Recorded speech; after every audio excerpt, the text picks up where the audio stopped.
Welcome to Psych Sessions Mentoring. In these episodes, Kenzie Peterson and Mona Shu chat with their guests about all things mentoring in higher education. So thanks for tuning in and welcome to Psych Sessions Mentoring. Hi, this is Mona Shu. And I'm Kenzie Peterson, and this is a special Psych Session series on mentoring. Our guest today is Dr. Seungyeon Lee, who is an associate professor of psychology at the University of Central Arkansas. Dr. Lee is a strong teacher and researcher with many recognitions, but I want to highlight her mentorship as that is most relevant to our chat today. For many years, Dr. Lee advised a Psych chapter, and she received a Psych Regional Outstanding Faculty Advisor Award. And her chapter has been recognized in 5 separate years with either a regional chapter award or a model chapter award. Additionally, Dr. Lee is the chair of Psych Faculty Advisory Committee and the chair of the Mentorship of Teachers Award Committee for the Society for the Teaching of Psychology. Welcome, Seungyeon. Thanks for joining us today. Thank you for having me. We can go ahead and get started just by going over kind of how you define mentoring. What does that mean to you, and what is a mentor? Well, that's a very important question to begin with. So I will just share my thoughts on that. The difference between teachers and mentors. In my perspective, teachers have a greater knowledge than students, whereas mentors actually have a greater perspective. So that's going to make a fine line between teachers and mentors. Especially, I think a good mentor is able to realize their mentee's true voice through their educational interventions. So, that's really a beauty of being a really great mentor to many of our students and also early psychologists. We face a lot of challenges, especially more challenges popped up since the recent pandemic hit. So I would say we face a lot of challenges throughout college years and daily life. So developing such a professional relationship, it's more than just a classroom learning. So developing a professional mentorship becomes more and more important. In my life, I have several great teachers, and I also have several great mentors throughout my life. And many of them actually had to shape my life in a better way. But I would say my teachers altogether helped shape me as a scholar. But my mentors helped me how to become more of myself. So I would say they really help shape me who I am as a scholar. And they actually imposed their voices and inserted their own predilections into my work when I was too immature or young to have my own. So they actually listened. They actually nurtured my voice, and they also shared their wisdoms, which expanded my intellectual growth. So my thinking has gotten crispier through conversation with them.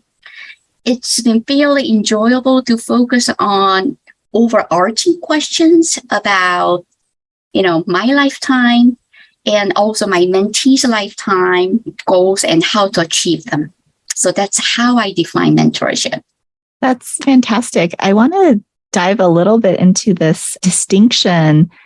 I don't know if I've ever heard anyone put it so eloquently, the knowledge versus perspective piece. So if I'm understanding you right, teachers shaping scholarship, but mentors shaping that scholar identity in a way. And that's really an interesting way to think about being a mentor, because if it's not based on knowledge transfer, if it's not based on the teaching part, then you can certainly have mentors that you go to because of their life experiences and their ability to help you make sense of things, as opposed to necessarily like having one set amount of information or having a skill that they're teaching you to do.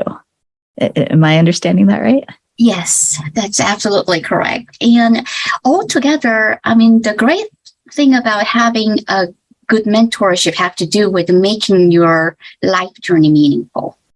And it's not just about the content knowledge. It's not just about advancing your career altogether. It's shaping who you are as a whole. So that actually brings out the importance of having a good mentorship.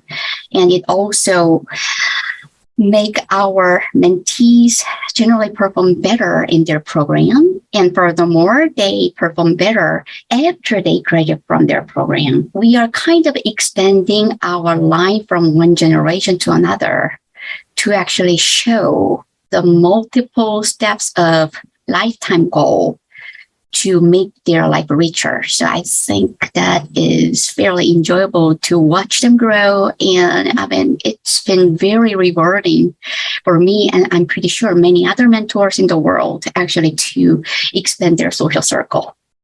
Yeah, that's fantastic. And that resonates with me so much because I think very similarly, I so enjoy my mentorship relationships, and watching students, watching colleagues grow can be so fulfilling. As you were talking, I was thinking about certainly mentoring and teaching can overlap and you can do both, right? But with that distinction, I feel like I'm a little less stressed about being a mentor because now it means, if I'm focusing on the mentoring piece, helping someone find meaning in things, helping them reach their life goals, and not necessarily focused on the knowledge transference piece, then I don't need to know everything, right? Because I can support others just from my own experiences and in whatever ways I think are best. And certainly there are best practices. And one of the things we're interested in is looking at that. But you don't have to necessarily be in the teacher role always when you are mentoring. And if you like the dynamics of the human nature, great thing about being a mentor is that you can actually play multiple roles. There are moments that you have to be a coach. There are moments that, you have to be a teacher. There are moments that you just have to be a primary caregiver to actually make them succeed. And if you actually like playing more than one role, it makes your life much more meaningful. It's not just about mentees. The process often turns out to be reciprocal. So it's not just about them to learn from you. You also learn from them. It's always enjoyable to watch them grow and also treat them with respect as a person. And then you get to know your mentees a little better by spending some time with them. And that also brings out lots of different perspectives to think about. Their different life stories, how they actually tackle the problems, how they actually think about their professional goals. All of these actually merge into one together, and they try to be connected with you even after they are done with their academic program. And then when they actually talking about how they achieve their goals, I just feel like my life has been much more meaningful by shaping their goals to be in the meaningful way. You've touched on this a little bit, but how would you describe your mentoring style? I always think myself I'm better with the one-on-one tutoring than a teacher in the larger classroom. I'm more of a laid-back type of the personality who try to listen their stories first and then try to find out the fundamental aspects or main reason why they're having or tackling the particular problem. And I try to actually take their perspective. In other words, I pretty much put myself into their shoes and that I play like a multiple scenario. If I were him or if I were her, what would be the most convenient way to actually approach these problems, and then start to actually impose my voice to let them understand how they actually bring out some resolutions based on the challenges or obstacles they're facing. So it's pretty much student-centered, I would say, and nobody's perfect. I always tell my mentees that, if you're dealing with a problem, that if you think you need help, then you're more than welcome to actually discuss those issues with me. And then we actually make our time, sit down together, and we try to actually figure out what's going to be the step 1 and step 2 and step 3 to actually bring out some better resolution. And oftentimes it's been working out pretty well. Okay. But I try to understand the mentees generation a little more because I'm more of a developmental psychologist. So instead of actually talking about the general norms that my generation experienced to it, I try to actually look at different angle and then bring out some real life perspective that they can all actually think about in their own ways and apply to their life. I just wanted to say that you have such a beautiful way with words. I feel like I could listen to you talk about your mentoring style all day. And I feel like you have a very fresh and unique mentoring style. And I really appreciate the part of understanding your mentees, how they are as a whole, not just as a student and not just in that teacher role. So I was just kind of curious if you could elaborate a little bit more on how this mentoring style of yours developed, or who or what influenced you to have this style. Well, I have been lucky enough to have lots of mentorships, but if I actually have to come up with one particular example, I would say my former advisor, Dr. Bob Harrington, who was also a great teacher, helped me think about how to be a good mentor, not just about the teacher, but also great human being, which I always appreciate. And we still chit-chat each other on a daily basis. And I always send my birthday card, Christmas card, and Thanksgiving card to his family. And his approach was very humanized. He always treat each student with respect. And he doesn't mind actually switching his role as being a parent and also being a coach if needed. And then he did the exact same thing to me throughout my graduate program. The learning was very rewarding and enjoyable most of the time because I love learning. But, work-life balance during a graduate program often turned out to be a challenge because I got my child during my graduate years. So child rearing and completing degree work is often turned out to be a challenge. And he was pretty much contacting me on a daily basis to make sure that I'm catching up the work. And then he was gladly to have my child in his office to looking at my toddler so that I can just focus on my academic writing. And it was not just about classroom learning, but much beyond that. He was pretty much my peer reviewer when I was teaching and give constructive feedback each time I'm done with teaching.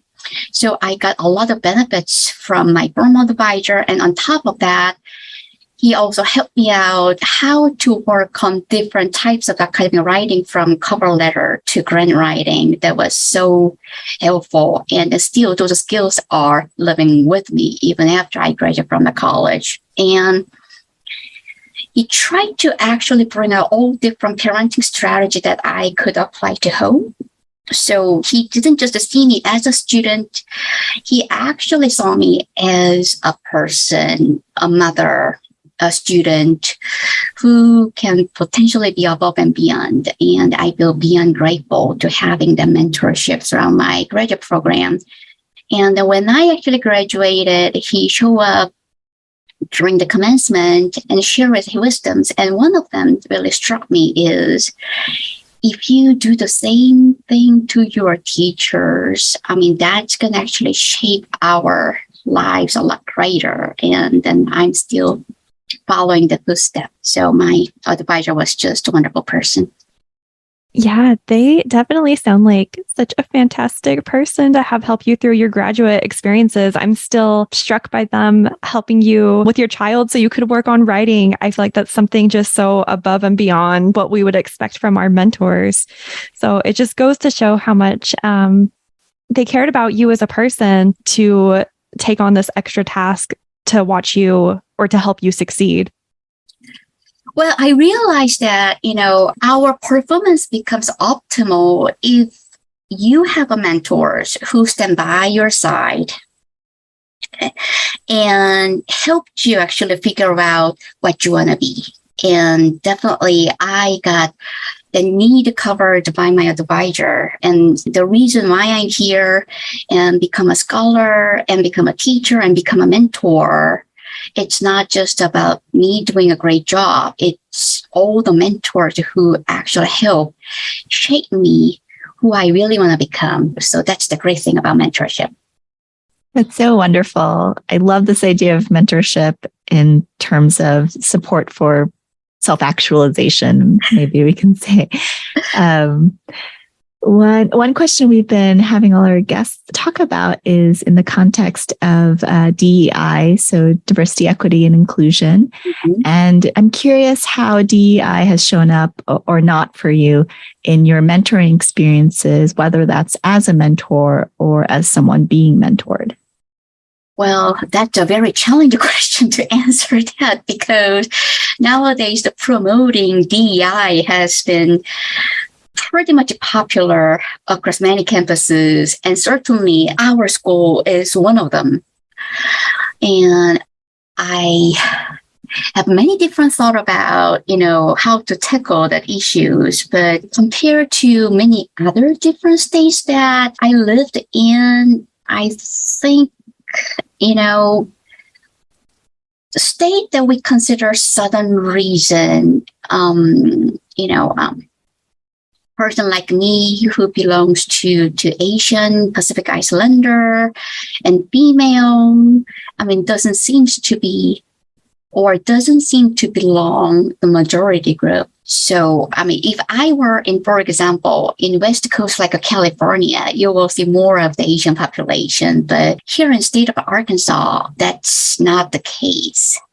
So I'm representing, the minority voice to promote the diversity. And then I continuously actually make our voice heard so that the institution can actually pay attention of our needs and then provide more support to those who belongs to marginalized group or those who actually belongs to, what we see as minority. So that's number one. Our Office of Diversity actually has been promoting lots of different issues that are related to DEI to support our Hispanic populations and other minority group. That's another. And I do see that students sometimes respond differently when I simply make a comparison to other colleagues who belongs to the majority group. And that might have to do with my gender, that might have to do with my ethnicity, or a combination of the both. But most of all, when students feel that they seek care, in other words, if they actually feel that classroom is inclusive, caring, and genuine, and then professors are enthusiastic about their learning, then it doesn't really matter which ethnic group you belong to, what kind of a gender you have. They are more focused on their learning, and they seem to be a little more open because they feel engaged and feel belong to their classroom. So feelings of a belongingness, which is going to be the main topic for our campus, has become more important for faculty to express and to let students know that everybody is treated with respect, and then we all can actually learn together. So that's pretty much my motto and theme. And my students a lot of times turn out to be really active participant, and they try to apply their knowledge, after they learn something. And the more excitement comes one after another. So it's been very enjoyable. And I'm kind of proud of myself to actually representing the minority voice, because students who actually belongs to my group, they actually speak more and they try to deliver meaningful messages. That's fantastic. Thank you. I so appreciate the two parallels of what we can do broadly for everyone, right? The benefits of when everyone's sense of belonging is fulfilled and spaces are inclusive, that's helpful to everyone, regardless of identities, including intersectional identities. But then also being able to, be proud of what makes us unique and to raise awareness about that, to speak up and help others speak up as well. That's lovely. And going back to your mentoring style a little bit, I already told you how much I really loved your style. I was wondering if you had any advice that you wanted to give to other mentors or to people who are being mentored. I remember Dr. McGregor. I think she's currently our president-elect of the Society for Teaching of Psychology. She has been my role model, and then she actually gave lots of different advices here and there. But one thing I remember is that life isn't an easy journey, but enjoy your ride. I think that applies to pretty much everyone I know. When we are young, put it this way, when we are young, we wait for the world to save us. But when you become older, everything changes. And you realize that there are ugly faces, bumps in the road, challenges are often actually block us to make a detour. But in the end, we will actually figuring out the problems, and then there's always a hand that who's going to actually share their ideas and helpful. So, overall, it is an easy journey. My parents always tell me that if you think life is easy, you really have to share all the stuff that you think why life is easy. But because most of the times, it isn't. So I actually took that advice very seriously. And then when an obstacle comes, then I sit down and think about that maybe it's time for me to take a break.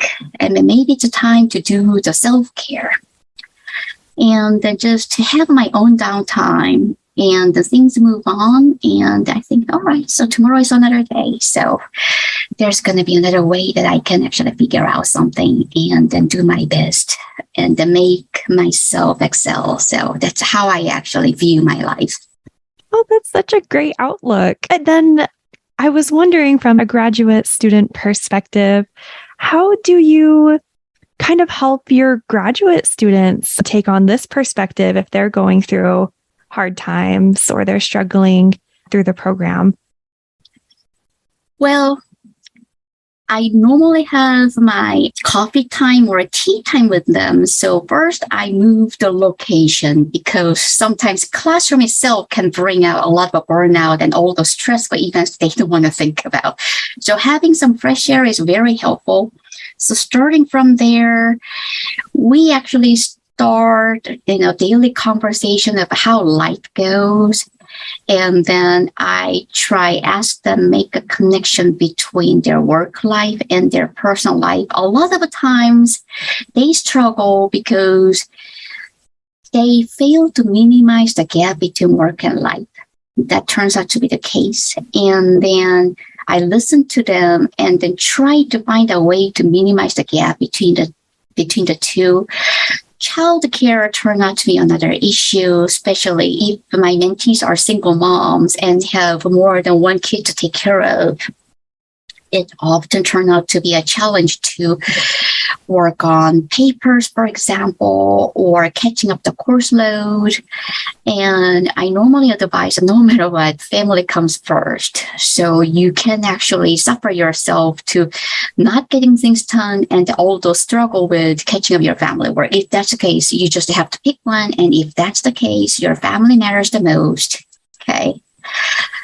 And if that happens to be my classroom, I try to be flexible to meet their needs. I mean, not that I'm always flexible, but I try to be reasonable to fulfill their needs. That's the other.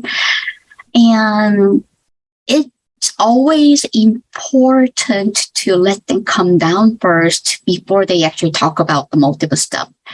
And normally I bring a piece of paper and pen and then let them actually write down, what are the most obstacles that you are facing, and it actually prevents you to focusing on the work. I mean, it doesn't really have to be intense writing, just name 2 or 3, and they will write it down. And then I started to ask, so which one is the urgent and most important? And then which one is still urgent but not important? So I simplify, those needs in 3-4 different ways to figure it out. And then that I will say, okay, so if this work is the most urgent and important, you just have to do it. If that is unimportant, not urgent, forget about it for a few days and then revisit. Often it turns out to be urgent but not important, not urgent but important. If that's the case, if that turned out to be urgent, look at the deadline and see whether you can meet it. Okay. If that's not urgent, then you can actually put it on the Google Calendar and set the alarm so that it can give you a gentle reminder. A lot of time, they just need a strategic or strategic planning to work things out. A lot of the time they struggle because they feel like the life becomes chaotic, not thinking about it. In their case, it is pretty much the mentor's job to organize their plan and then make sure they follow the procedure. And sometimes they turn out to be pretty much like a therapeutic technique that they were like, I never thought about that, but that really helps. And then put aside their cell phone often turn out to be very helpful. So I normally turn off my pagers during weekends, and I normally tell my students that I don't check on my mails, so it's better to just turn it off.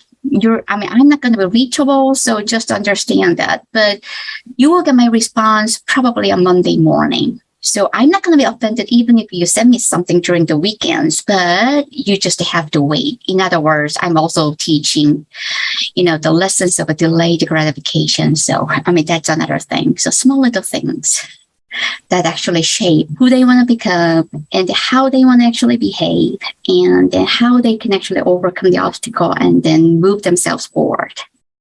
And I also love that you are kind of setting some boundaries for both yourself and them by not being available on the weekends. I think that's so important, especially in academia, to be able to take a break and not feel guilty about it. And I feel as if you are setting an example for your mentees that it's okay to take those breaks. It's more of the setting healthy boundaries, to be honest. And that doesn't mean that they can actually cross those boundaries. But still, privacy should be respected. And that I do respect my mentees' privacy as well as my other students. And then my request is, since I'm showing my respect, if you do the same for me, then, things will work out pretty much intellectually great. And many of them actually get it. Those things actually normally are not taught in traditional classrooms, but in mentorship setting, you can actually bring out how to create a healthy boundary, how to actually develop their intellectual growth. So that's another part I really enjoy about providing the mentorship, because you can actually make multiple steps further to make them a healthy human being. And that's been pretty much a part of a goal for positive psychologists. So certainly a lot of things that we learn from different subfields of psychology, they are actually learning at the real time. And they also feel secure about talking something that they shouldn't or wouldn't have brought up to the classroom. They actually try to bring it out and the bottom line is, so how do we actually looking at this question and investigate it further? And a lot of times, some of the questions turn out to be their research questions. And many of them actually end up actually writing their research paper. And a few of them were able to actually publish their findings through the journal. So I'm very grateful about their accomplishment. I so appreciate all the different things you talked about. I was scribbling notes to myself as you were talking. The boundaries thing popped out to me as well. So modeling that, making it more normalized, which I think is really important. But I really appreciate how much clearly you've thought about this and also practice it, right? So to be able to think about things like boundaries, like the environment of where people would be more comfortable. So maybe let's step away from the work environment if we want more balance, or if we're trying to build a more human relationship where we can learn about each other's lives. So you can also, you mentioned thinking about what else is going on in your mentees' lives in terms of childcare, in terms of other challenges or things that they're having to balance. And I so appreciate the examples you give that are very concrete of how you would walk someone through figuring out priorities, right? Because that's something that we don't learn in classroom settings. And sometimes we just do what has worked for us in the past without maybe really thinking about, is this really working long term? Right. Mm-hmm. So I so appreciate that. And also you talked about the importance of self-care. So I think that's a great segue to our little send-off, which is to ask you, what's your favorite form of self-care? Well, I will absolutely say, my best part of self-care is do nothing. Have a good amount of sleep, and afterwards, I'll open my eyes and think about what I have done and what I'm gonna do. So just to keep wiring my brain. That just brings out ultimate happiness. I don't know why, but my dad always told me that you just love thinking, don't you? And I'm that kind of a child. And he kind of encouraged me to do nothing. He never make any comparison. Part of the reason is that I grew up as the only child. So I've been pretty much his adorable child all time along. So he kind of respect my privacy. I always have my own room. And then he actually cares about what people call spacing effect. So if there are moments that he finds me being struggled or feel challenges, he always actually bring out my favorite restaurants or the playground, just literally actually sitting down on the bench, like a Forrest Gump with a box of chocolates. And then we will start actually eating, different pieces of chocolate, and we start just talking. Okay. And then all of a sudden, there comes an aha moment, and he will say, see, you can do it by yourself. So keep going. You just need the time to think about it. Okay. He never actually brought out, solutions up front from his perspective. He always gave me a time and then let me think about it. And then actually want me to go through some trials and errors. But then once the solution turned on my own, he respected that, which I'm very beyond grateful about it. So actually doing nothing or not thinking about what happened in the past, it kind of clearing out my reasoning and thoughts, and then it helps me to prepare what I'm going to do for next. So I always like my own space and just to have my own time to have some moments. And then I start actually picking up some easy tasks like folding laundries or just to clean up my kitchen. And then it makes me feel refreshed that things are clean and organized. And then once my mind is in good mood, then I start to actually bring up the actual work that I need to do. So my self-care, I would say just nothing. Enjoy the fresh air. If hiking is your hobby, go ahead and, enjoy the view of the landscape. That I encourage it. If you are a big fan of a garden, then enjoy your flowers and enjoy your trees. And then just have your own moment of who you are and how you feel grateful about having this life, something like that. So I really think just having your own moments become really crucial when you actually interact with many people most of the times and not thinking about yourself, what you're doing, who you want to become, and just set aside from there and having your own time, that actually brings out my own joy of life.